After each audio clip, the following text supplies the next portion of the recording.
ኣነሲ ብጣዕሚ ይገርመኒ ናይ ጓል ተነስተይቲ ነገር ማለት እዩ ብጣዕሚ መዋዳድርቲ ዝበሃል ዘይብልና ብሉፃት በቃ ብእውነት እንድዒ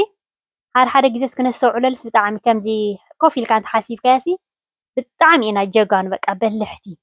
ኣብ ደገ ተወፀና ማዕረ ሰብኣይ ኣብ ገዛ ተኾና ቆልዓ ሒዝና ሓዳር ሒዝና 5-6 ዓይነት ኣብ ገዛ እንዳሰርሕና ከለናሲ ከምዚ ሓንቲ ዓይነት ስራሕ ንሰርሕ ዘለና ጌርና መሲልና ንኸይድ ንሎማዓንቲ እዛ ፅብቕቲ ዝግኒ ኣሰራርሓ ጥራይ ዘይኮነ መዚ ኩሉ ንሰርሖ ንጥፈታትና እንዳገበርና ከመይ ጌርና ብናቹራል ጌርና ከዓ ኣብ ገዛና ንካናኸን ከዓ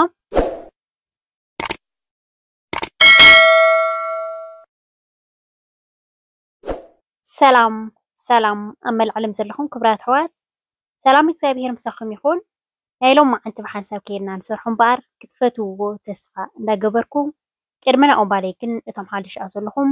ላይክ ሳብስክራይብ ኮመንት እንዳገበርኩም ንዝመዓልታዊ ሒዜ ዝመፅእ ቪድዮታት ተኸፈልቲ ክትኮኑ ብክብሪ ዕድመኩም እቶም ምሳይ ፀናኹም ከዓ ከም ቀደምኩም ምትብባዕኩም ኣይፍለየኒ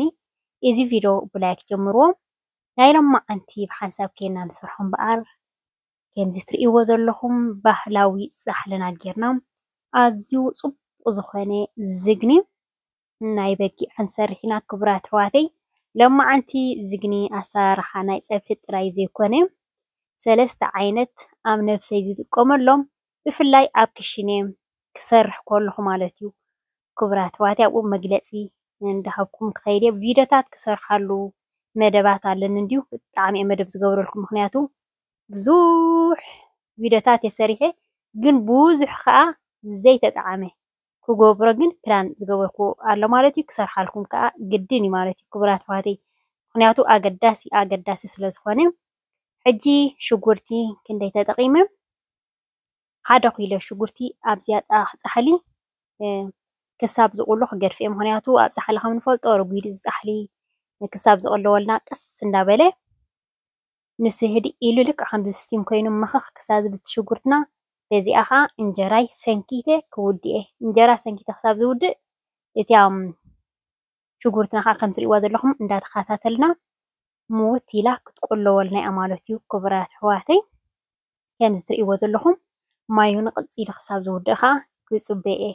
በቲኣ ግን እንጀራና ክንስንክት ኢና ማለት እዩ መቸም ከም መን ከመደ ክቡራት ኣሕዋተይ ብእውነት ብጣዕሚ ኣናብስ ጀጋን ኢና በቃ ንሕናሲ ብኩሉ ነገርና ኢና በቃ ነማልእ ኣብታ ክሽነ ኣቲናስ ክሳብ 4-5 ዓይነት ኢና ንኩሉ ኣጥቕልል ነብሎ ማለት እዩ ነማልኦ ብጣዕሚ ዝገርመኒ ሓደ ግዜ ኣነ ንዓና ሓይሊ ዝሃበ እግዚኣብሔርስ ብጣዕሚ ዝገርም ሓደ ግዜ ከምዚ ኣይነስተውዕለልን እምበር ተስተውዒልናሉ ኣብታ ክሽነ ኣቲናስ ማዕረ ክንደይ ኣማሊእና ንኸይድሲ ብጣዕሚ ዝገርመኒ ብጣዕሚ ከዓ ሳፖርት ከዓ ንገብሮ ነብስና በዓልትና ጀጋን እንዳበልና ክቡራት ኣሕዋተይ ጅግና ዝብለና ተረኺብና ፅቡቕ ጅግና ዝብለና ተዘይረኺብና ከዓ ባዕልና ማለት እዩ ዝኾነ እንጀራና ከምዚ ትርእይዎ ዘለኹም ክፅብቕ መዓት እንጀራ ወለሽለሽለሽ ዝበለ ሰንኪተ ወዲኤ መጎጎይ ኣጥፋ ኣቢለ ከዓ ከምዚ ትርእይዎ ዘለኹም ሽጉርትና ተቐላልዩ ንእሽተይ ከዓ ዘይቲ ግብራ ኣቢልና ሕጂ እንታይ ዝገብር ዘለኹ እዚ ድልኽ ምሽ ከሪአኩም ፀኒሐ ድልኽ ንሎማዓንቲ ይገብርኒ በርበረ ሓድሽ በርበረ ሓድሽ ሽሮ ዝመፀኒ ኣሎ ንዓኡ ከዓ ክጥዑመ ዘልክ ክብል መዓት ክፅብቕ መዓት እዩ መዓት ቀመማት ዘለዎ ናይ ገዛ እዩ ዳርጋ ምድላኽ ከማንሲ እንታይ ዝበሃል እዩ ከምዚ ቀመማት ብዙሕ ከይገበርካ ከድልኹ ተዘይኮንካ ዳርጋስ ኣየድልየን እዩ ብጣዕሚ እዩ ክፅብቕ መዓት በርበረ ሕጂ በርበረ ከም ዝረኣኹሞ ተጠቒመ ኣለኹ እቲ ታርሽመይ ግን እቲ ድልኸይ ግን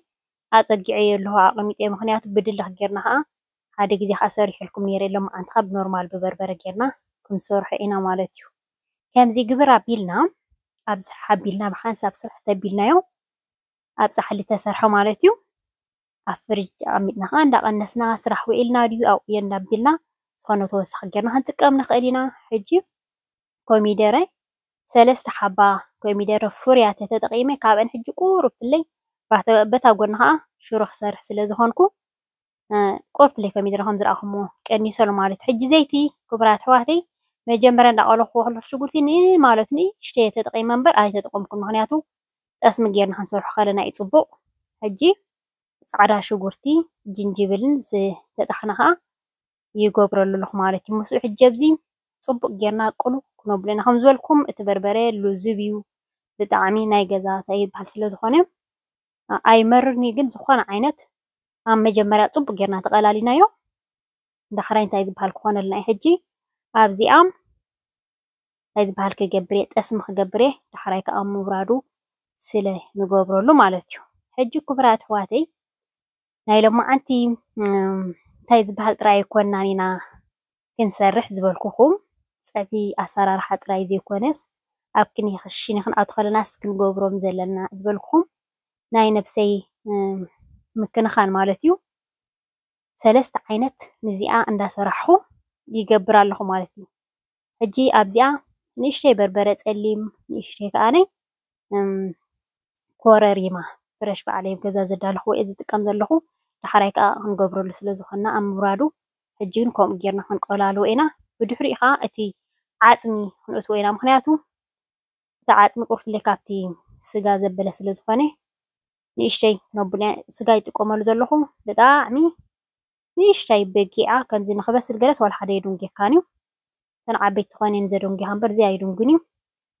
ኩሉ ግዜ ሕጂ ክብራት ሕዋተይ ብዙሓት እኳ ከምዚ ብፍላይ ኣብ ገዛ ኮይነን መግቢ ዝገብራ ገለስ ብዙሓት በጃ ክንተጥቀማሉ ይብለን እንዴ ሕጂ ኣብ ክሽነ ክንኣቱ ከለና እቲ ሓዊ ገፅና ከበላሽወና ስለ ዝኽእል ሕጂ ለማዓንቲ እንታይ ገይረ ኣለኹ ፀጉረይ ማስክ ገይረ ኣለኹ ፀጉረይ ማስክ ገይረ ሸፊነ ኣለኹ ንገፀይ ከዓ ከምኡ ከዓ ማስክ ከዓ ተጠቒመ ኣለኹ ማለት እዩ ክልተ ዓይነት ዶ ሳልሳይ ዓይነት ከንታይ ይገብር ኣለኹ ብስተ ከዓ ይሰት ኣለኹ ሰለስተ ዓይነት ሲ ንዛ ነፍሰይ መቸም ክብራት ሕዋተይ ኣነ ነፍሰይ ክፈቱ መዓት እየ ብጣዕሚ እየ ነፍሰይ ዝፈቱ ብጣዕሚ ነፍሰይ ክከናኸን ከምዚ ትሪእዎ ከምዚ ተረኽቤልካ ምብላዕ ዶ ገለገለታት ዶ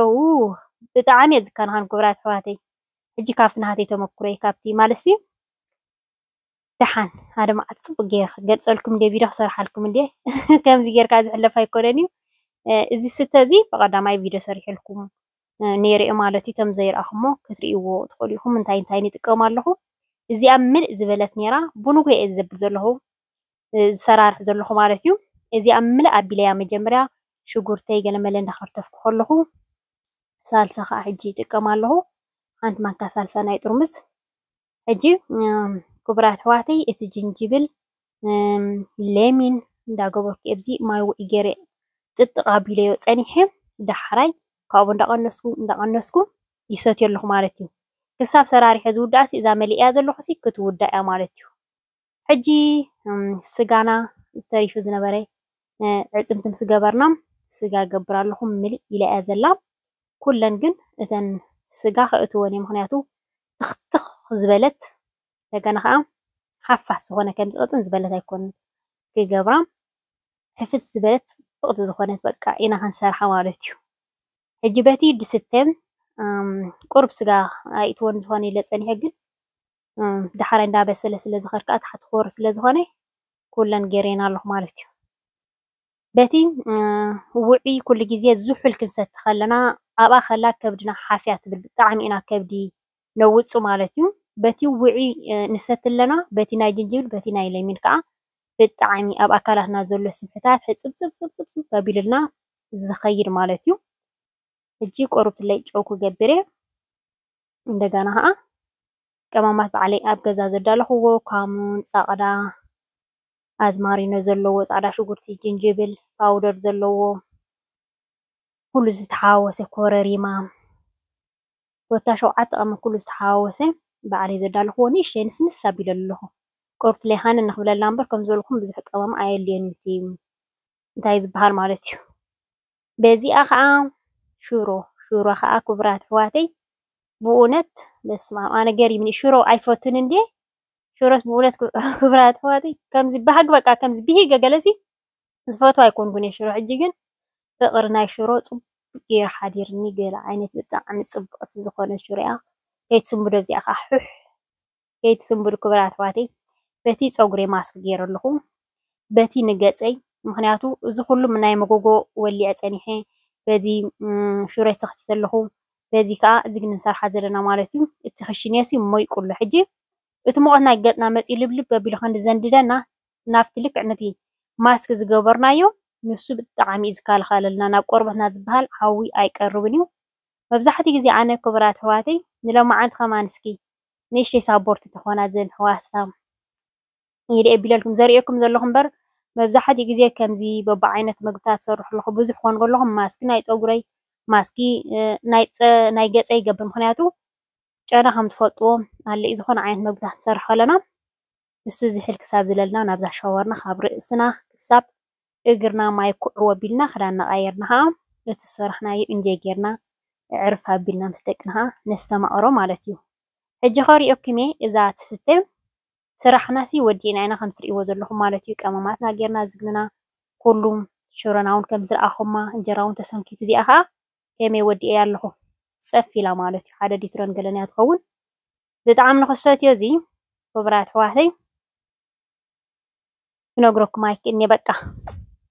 ዕረ ትፈልጡ ዲኹም ዕረ ማለት እዩ ምክንያቱ ግድን ኢኻ ፕላን ዝሓንፀፅካዮ ወይ ከዓ ጥዕናኻ ትሕሉ ተደሊኻስ ናይ ግድን ኢኻ ዝኾነ ዓይነት ሲ እቲ መሪር ከይረኸብካ ትጥዑምካ ኣይርከብን ስለዚ ኣይጥዑምን ኢልና ነቲ ጥዑም ጥራይ ዘይኮና ኣብ ዓድና ኩሉ ነገራት እቲ ንበልዖ ኦርጋኒክ ዝኾነ ኩሉ ነገራት ማለት እዩ ናይ ጥዕናይ ኣብዚ ግን ዋላት ናይ ጥዕና ይበልዕ ኣለኹ እንዳበልካ ብጣዕሚ እዩ ተነቃፊ ዝኾነ ስለ ዝኾነ ኣብ ገዛና ብዝተኸኣለ መጠን ክነብል ኣለና ማለት እዩ ክንጥንቀቕ ኣለና ከምዛ ትሪእዋ ዘለኹም ቀመማት ምስ ገበርና ጠስሚ ምስ ገበርና ሓዊ ከምዚ ኣኽሎ ኢልና ጥፍእ ተቢልናዮ ኣይቕኒልና እቲ ፀብሒ ኮነ ናይ ውራይ ንሰርሕቲ ኮይና ብድሮ ንሰርሕቲ ኮይና ንፅባሒት ይባላሾ ሓዲግ መዲግ ዝኾነና ቀመማት ጠስሚ እቱ ወቢልና ፅቡቅ ጌርና ሓዊ ስለ ዘይንህርሞ እዩ ኣብዚኣ ፅቡቅ ጌርና ክንጥንቀቐላ ኣለና ማለት እዩ እዛ ፃሕለ የጥፍእ ኣቢለ ኣብኣ ከለኹ ተሓፃፅቢ ደብለኩም ባህላዊ ሽፈነ ቅይር ይብለኻ ነዚኣ ትመስል ከምዛ ትሪእዋ ዘለኹም ክቡራት ኣሕዋተይ ኣዝያ ፅብቕቲ ዝኾነት ዝግኒ ልዕሊ ኩሉ ናይ ለማዓንቲ ናይ ዝግኒ ጥራይ ኣሰራርሓ ዘይኮነን እተን ከምዚ ናይ ውራይ ንብዙሓት ከም ዝበልኩም ደው ኢለ ይነግረኒ ማስከብ ሓዊ ክንቀርብ ከለና ንገፅና ሒዘኩም ክጠፍእ ተኮይነ እምበር ክቡራት ኣሕዋተይ ከምዚ ኣሽሓት ገንዘብ ሂብና ናይ ሜክኣባት ገለመለ ከምኡ ኣይጥቀምን እየ ኣነ ዝጥቀመሎም ግን ኣብ ገዛይ ማስክ ናይ ገፀይ ኦርጋኒክ በቃ ፍረሽ ዝኾነ ናይ ፍሩታታ ዲ ናይ ዝተፈላለየ ገይረ ኣብዛ ገዛይ ኮይነ ነዛ ገፀይ ማሕማሕ የብል ኣብ ዝተኸኣለ መጠን ማለት እዩ ከምዚ እቲ ዓይነት ናይ ሜክኣባት ገለ ተዛሒዝና ክንጠፍእ ተኮይና እምበር ንሱ ኣይጥቀምን ናይ ፀጉረይ ዘሎ ናይ ገፀይ ዘሎ ግን ንሕጂ ዘይኮነሲ ነዊሕ ዓመታት ዝጥቀመሉ ማለት እዩ ብዝኾነ ክቡራት ኣሕዋተይ ናይ ለማዓንቲ መደበይ ከምዚ ትሪእዎ ዘለኹም ይመስል ፈቲኹሞ ክትኮኑ ከዓ ተስፋ እንዳገበርኩ ጀሚረ ክሳብ ዝውድእ ዝኸታተልኩምኒ ካብ ልበየ ዘመስግነኩም ብሓንሳብ ኮይና ዝሰርሕናዮ ከዓ ብሓንሳብ ኬና ንቐደም በሉ እንዳበልክየ ኣዝዩ ንኽትሪኦ ደስ ዝብለካ ባህላዊ ዝኾነ መግብና ሰራርሕና ነዚ ይመስል ናይ ለማዓንቲ ብዝተኸኣለ መጠን ዘን ኣሕዋተይ ማዓረይ ነፍስኽን ኣልዕላ ማለት እዩ ኣብ ስደት ኮንካ ብዝተፈላለየ ስለቲ ትንከፍ ንኩሉ እንታይ ዝበሃል ግድፈ ኣቢልና ከዓ ነፍስና ክነልዕል ኣለና ዝኾነ ለማዓንቲ ኣብዚ ከኣክል እዩ ንፅባሕ ብካሊእ ቪድዮ ክሳብ ዝምለሰኩም ሰላምን ጥዕናን ኣብ በብዘለኹሞ